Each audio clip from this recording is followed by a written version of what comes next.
Gay Britannia first aired on BBC Radio 4 Extra in 2017, marking the 50th anniversary of the 1967 Sexual Offences Act that partially decriminalised homosexuality. This collection brings together interviews of LGBTQ pioneers, commemorates the best out and proud of BBC radio comedy, and celebrates the community through discussions of philosophy, poetry, music, and much more.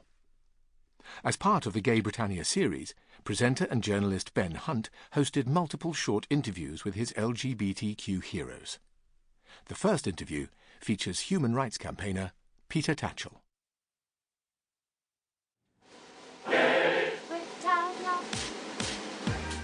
One of my first gay relationships was in sixth form college. I was 17 years old and my boyfriend was 18 years old. When I told people about our relationship, it was usually our sexuality which raised eyebrows, not our age. However, if our relationship had happened just 15 years earlier, we could have both been reported to the police and arrested. Until 1994, it was against the law for a man to have sex with another man if either was under the age of 21. And whilst Tuesday 22nd of February in 1994 did see a change in the law, the age of consent was only lowered to 18 and not 16 as expected. This sparked angry scenes in Westminster as demonstrators clashed with police. But for human rights activist Peter Tatchell, the battle had actually begun just a few years before. My unforgettable LGBT moment is the 10th of May 1990 when the queer rights direct action group Outrage was formed.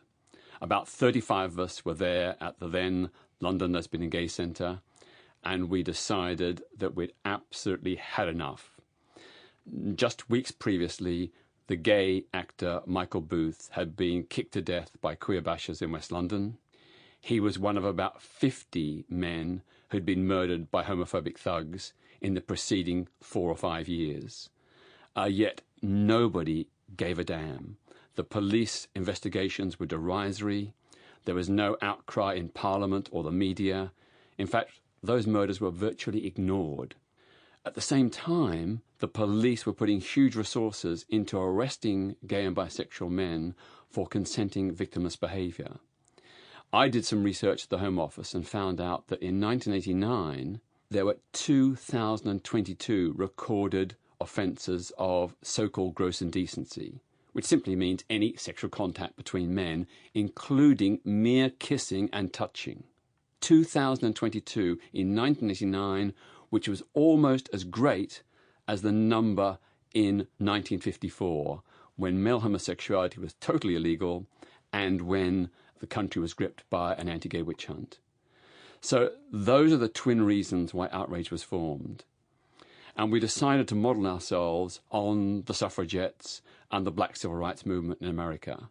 So we adopted the tactics of non-violent, direct action and civil disobedience in the Gandhian mould. And over the years, we did many, quite often provocative, confrontational, but entirely peaceful things to challenge homophobes in the police, the government, the church, the media, and other public institutions. We virtually did a protest every single week or other week for 4 or 5 years. And it really put LGBT issues in the mainstream, on the public agenda, on the news in a way that had never, ever happened before in this country. And that, of course, was the precondition for raising public awareness about the immense scale of homophobic, biphobic and transphobic persecution that still existed.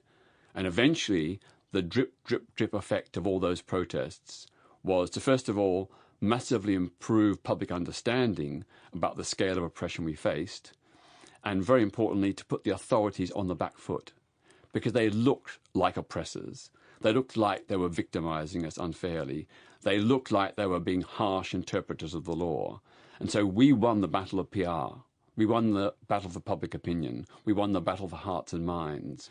And that eventually forced a whole range of social institutions to row back on their homophobia, and very significantly for government to successively repeal the anti-gay laws that existed. Good. When you think about it, in 1999, Britain had by volume the largest number of anti-gay laws of any country in the world. Didn't actually know that. That's really interesting. Some of them dating back centuries. And here we are today. Sample complete.